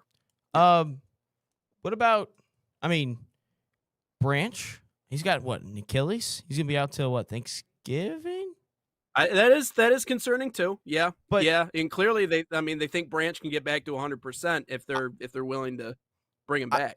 I think the difference, though, when it comes to a guy like Brian Branch and Sam Laporta, obviously both scary injuries, but I think the difference boils down to, though, is tight end, safety. That's a little bit different positions, I think, personally. And to think, though, at the same time, more physically involved at tight end for sure. That and Branch is huge for this defense. It's huge for this defense compared offensively. You've got Amon-Ra, you got JMO, you got Gibbs, offensive line, Goff. Khalif Raymond was a big factor in our offense, and now he's not even on the team. There's going to be another weapon that we just don't know yet. It could be Isaac Tesla. It could be the kid from, I think it was it Kentucky Law, I think was his name. There's going to be, that's a little bit easier to replace. But safety-wise, looking at Kirby and Brian Branch, when both of those guys were not there this year, we saw how drastically that defense looked, how different that defense looked. So that's what I see as well. But to be honest with you, Nate, outside of free agency, to be honest, Nate, outside of free agency, I'm not super mad at what the Lions did. I'm not really mad. I should be pissed off probably with the way free agency has been handled and all that fun stuff. They didn't do anything to truly wow me. Dude, we're back to being Super Bowl contenders. But they did nothing to make me feel oh my God, this ship's going down. What they did yesterday, not mad at all for the reasons I laid out. We talked about the draft on Monday. Not mad about what they did in the draft. And then I'm not mad at the players that they lost. Anzalone, that one doesn't really bother me. Taylor Decker doesn't bother me. Maybe Amik Robertson with the Justin Jefferson effect, but that's really about it. So much of the question around the Lions is really a question of whether or not they stay healthy during the regular season. You talked about it yesterday. I still think this is a probably the third or fourth best roster in the NFL if everyone is healthy and everyone is productive. But that, again, has been the main problem over the last couple of years, is that we just simply, this team cannot stay healthy for one reason or another. I don't know if it's the turf at Ford Field. I don't know what it is. I mean, it always bothers me when people are like, there was that point once upon a time that, they're going too hard. It's that they're going too hard, too fast all the time. I'm like, that's football, guys. That's how the game's played. So I don't think it's that, but something somewhere. I don't know if it's the training staff, but it has been more so than usual. I mean, you see every NFL team has injuries they have to deal with. There's no such thing as a team that makes a deep playoff run that doesn't have injury issues, but it has seemed particularly bad in the Motor City the last few years. So I was listening to, some former NFL players and, talk about Ford Field, and I guess the turf there is horrible. Like it is old. Yeah. It's very old. Like the Mike Evans injury, like he just fell and broke his collarbone. Like when we played the Bucks this year, like that was horrible. Yeah. But I guess it's just straight concrete but below that thing, below the turf. It's just straight concrete, I guess. So there's definitely a lot of worrying signs about the turf at Ford Field. I mean, Sheila, we're paying this amount of money for the players. We might as well try to protect those players we should have just done it when we were bad anyway. So like it didn't really matter, but like we've got to do something about that turf. Like obviously the best playing surface is grass. Like there was a play a couple years ago during the 15-2 year where we played at Lambeau, and Jahmyr Gibbs, if that was the way he got tackled, if that was at Ford Field, Jahmyr Gibbs would have been out for the year, like torn ACL, done.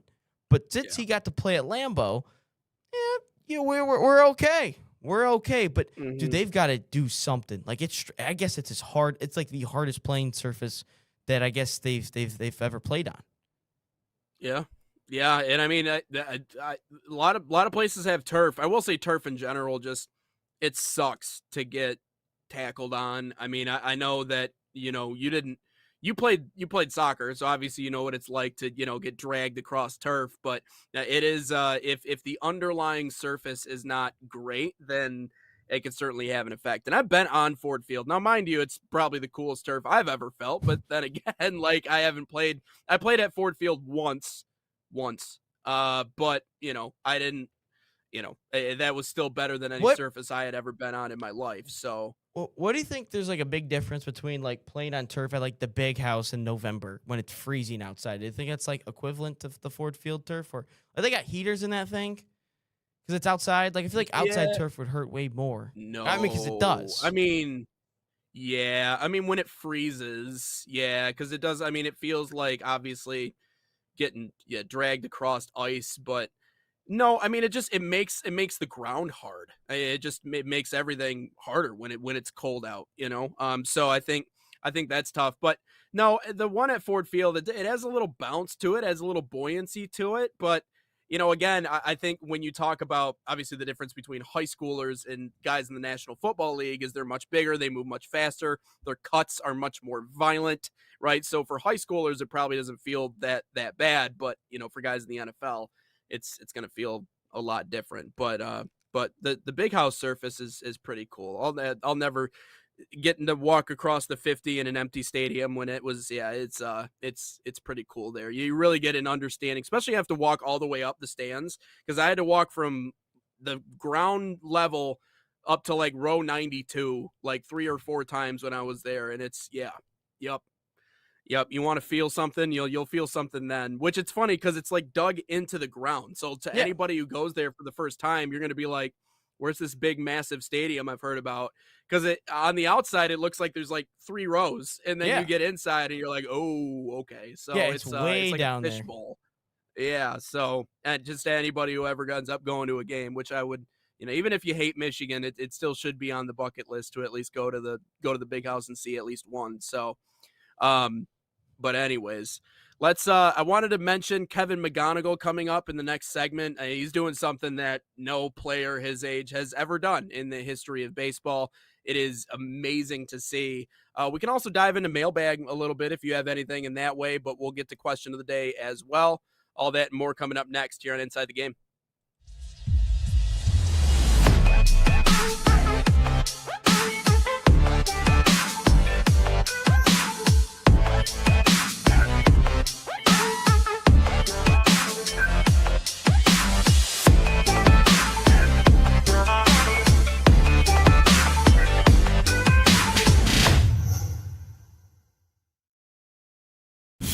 Experience the thrill of the game like never before with NSN's Game Rewind.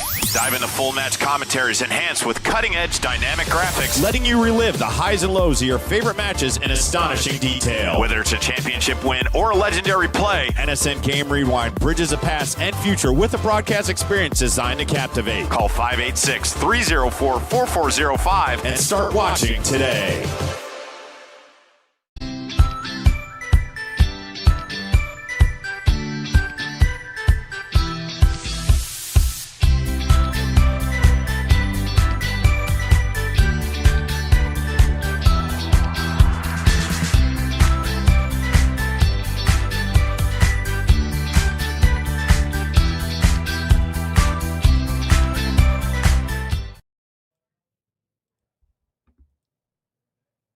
Inside the Game rolls into its final segment here on the National Soccer Network. Nate Wangler and Ryan Glinsky.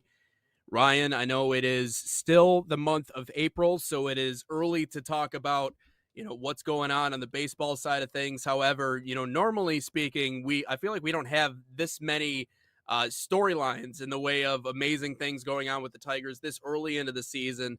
But Kevin McGonigal continues to amaze.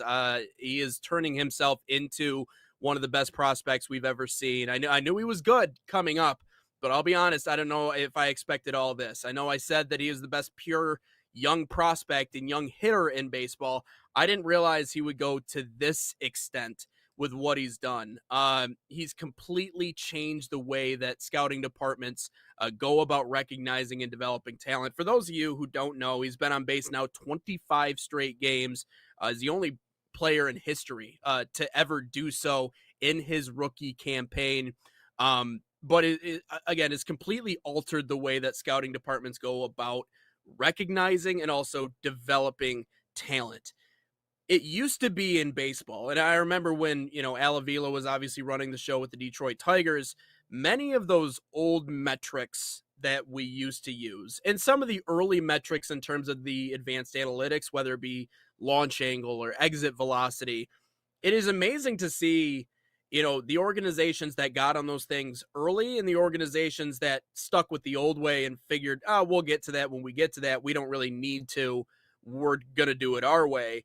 And the Tigers were the latter part of that. They weren't really interested in all the advanced analytics, much like the Rays were, or the Dodgers, or the Astros, or any of these other organizations that have won World Series titles recently, that have made that big leap.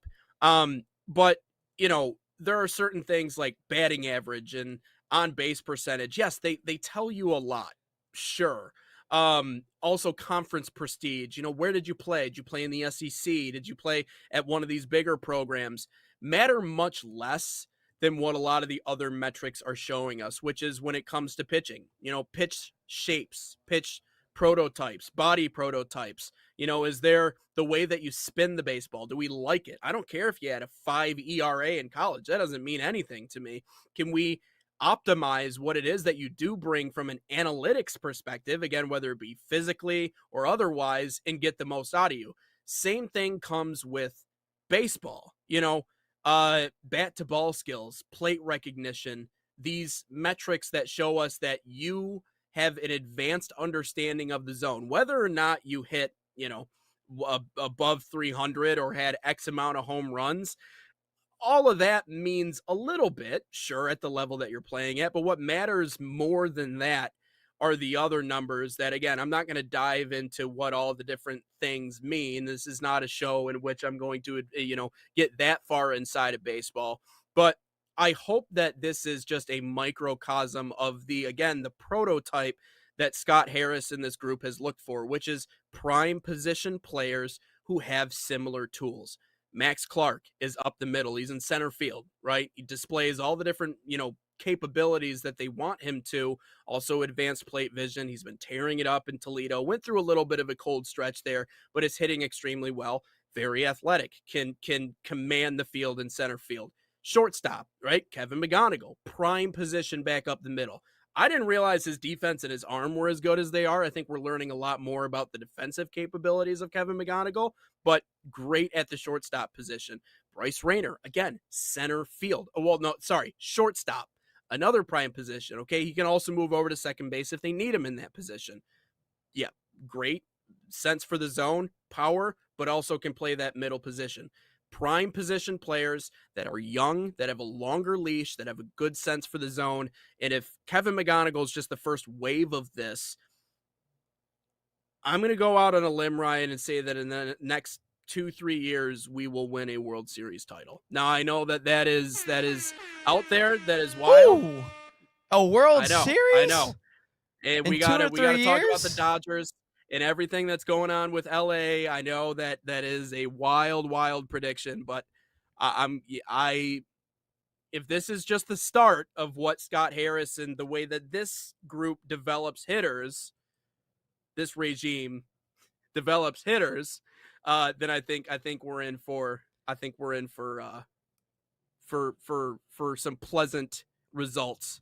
Well, from what this team is, we gotta make sure we're playing baseball here in a couple of years or so. Whatever's gonna happen there. But I did have a question for you. Obviously, Kevin McGonigal's got it. Everyone knows my stance on Kevin McGonigal. The kid's been really good, and I didn't expect it this early, to be completely honest with you. But I do have a question for you, Mr. Whitecap. Javi Baez got hurt last night. I don't know if you saw that, but Javi Baez, it didn't look that severe to me. I think it's just kind of a bad ankle sprain or anything like that. But I don't want Wenzel Perez playing center field for my baseball team, because if that's the case, then we can just put the fries in the bag. Is Max Clark getting pulled up here soon? It's going to happen at some point this year. I don't know when, and I don't know if the reason why they're holding on to him for longer has something to do with contractual reasons. Because again, if you promote him, you better pay him, because all of a sudden now you lose control over him, especially when he loses that status that he has right now. And so it's a big decision. And so I think but I think sooner rather than later, because the Tigers want to, again, bring that group up together. Because, ask your dad or anybody else about what they did in the 80s. They brought that group up together, and we've seen that. Now, obviously, Avila had a couple of guys that came up together. I don't know if that was the goal. I think he just kind of forced them up. No, that was just and to Riley save his and job. Tort. It was just to try and save face, but it is going to happen. When? I don't know. I don't have a crystal ball, but I know that Scott Harris is I think he's smart enough to know when the time is, but he just knows he's going to have to pay him. So it's if anything, if there's any hesitation with that, that's probably the reason why. So Max, right now for the Mud Hens, I almost forgot the name. He had a this picture has him in a Seawolves hat. And I was like, dude, he's not on the Seawolves, man. I was like, oh, Toledo Mud Hens. But so far this year, he's batting .303. 1 home run, 11 RBIs, OPS of 821, OBP of 377. So, I mean, the dude's got so many chains as it is anyway, so he definitely has money. So I think he's good on that aspect. But do we think you should follow him on social media, man? You should see where they did him and his wife did like their honeymoon and stuff. He's bougie, but I mean he it's just how he decides to choose his life. I will say he's still a good guy despite all of that. So, I guess if you're going to be that way, may as well still be a good person too. So I just don't want to see Wenzel Perez playing baseball for my team on an everyday basis. Like, there's certain players. Well, like, obviously I like Zach McKinstry. Don't get me wrong. He's a fire up chips, but like, I don't want him playing every single day. I don't want him playing every single day, to be completely honest with you. But anyway, pencil. Let's get into question of the day. Question of the day brought to you by Salt Athletic, an official sponsor of us here at the National Soccer Network. Use promo code NSN15 to save 15% off of that #1 smell-proof cleat bag. That 100% works. Scan the QR code on your screen or visit saltathletic.com today. But question of the day I got from my good friend Kyle Sandel while I was, hanging around the studio this morning. Who deserves the most blame for the Pistons being awful this offseason? I refuse to believe that this team is just so utterly bad that, or like we discovered that they're not good enough to even get out of the first round. Like the whole entire regular season was a lie.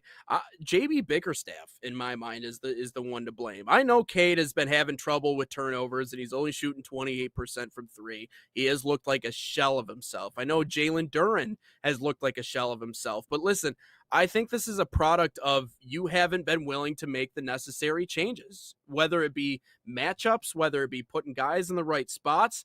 I know we can talk all the time about how, well, Cade doesn't have someone to back him up. No, he hasn't had anyone to back him up all year, and yet you were still able to grind your way out to 60 wins. JB Bickerstaff, somewhere along the line, has to be willing to take responsibility, especially if they're not able to win the night.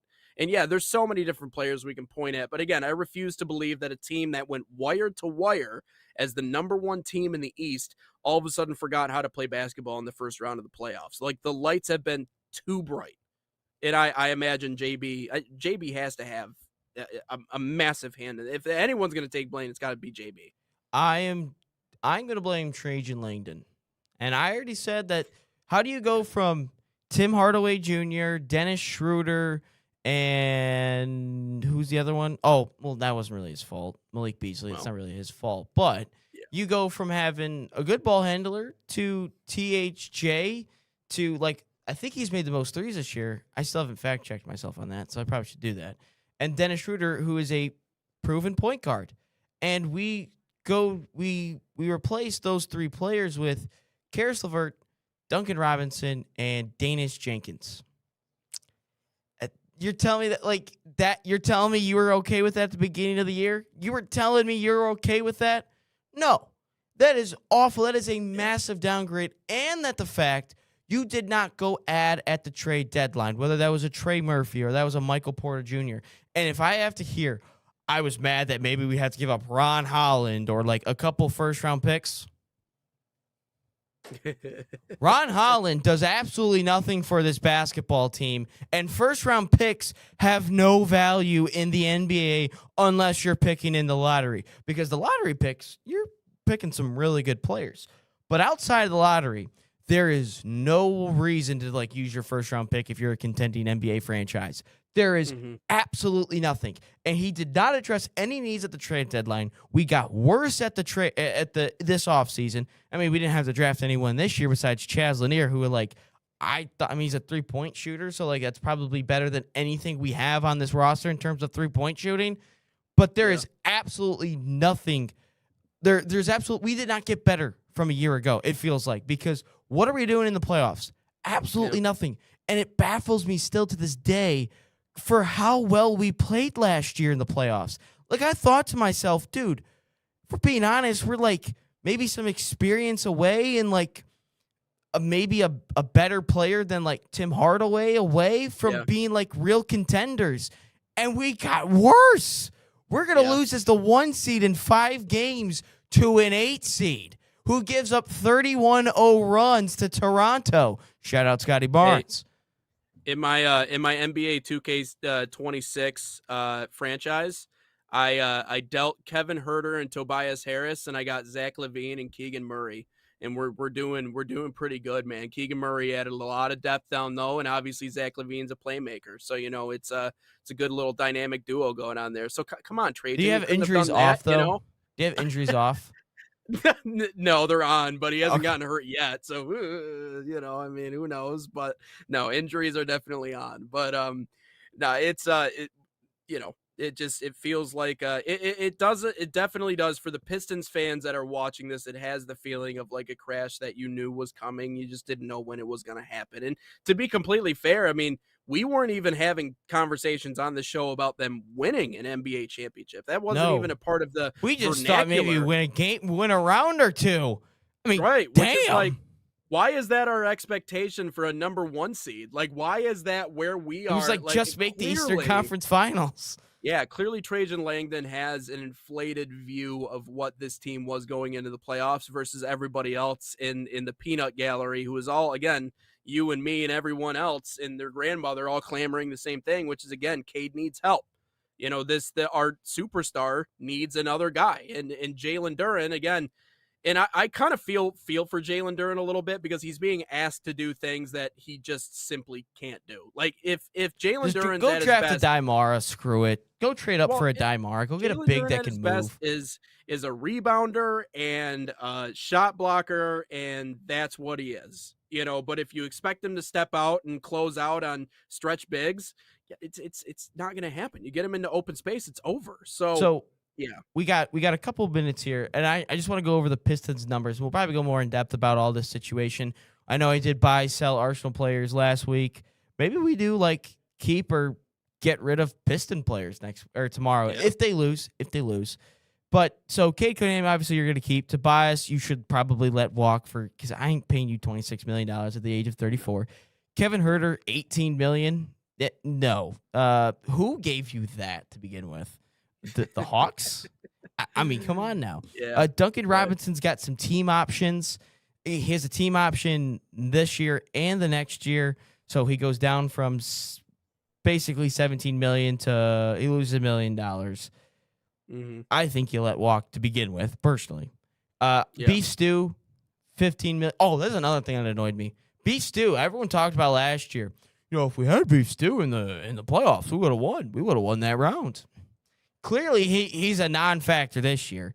So Beef Stew, $15 million. Karis LeVert, $14 million. Doesn't look like he has a team option next year, but that's the last year of his contract.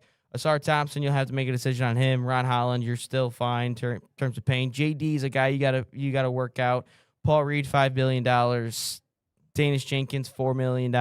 Marcus Sasser, I don't know, man. There's just some decisions where it's like, blow it up, personally. Yeah. It's me, though. But do we want to blow it up again? You know, I think I have a different definition of blowing it up, I guess. There's certain players on this team where it's like, Karis LeVert, I'm letting walk. Or Duncan Robinson, I probably will let walk. Kevin Huerter, I'd probably let walk. Tobias, I'd let. What's this upcoming free agency class? Upcoming NBA free agents. Man, I did not expect to really talk about this. What's the upcoming free agents? Doesn't really look like anyone that's good. LeBron James. Yeah, no. But okay. Yeah, we'll figure it out more tomorrow, but yeah. All right. We will talk in length. Let's all cross our fingers and pray that they can get the job done tonight. But that will wrap things up here for 278. As always, you know the drill. National Soccer Network as well as Sports Nation. That's Sports with a Z on social media. Until we talk to you guys tomorrow, bright and early 9 a.m. This has been Inside the Game.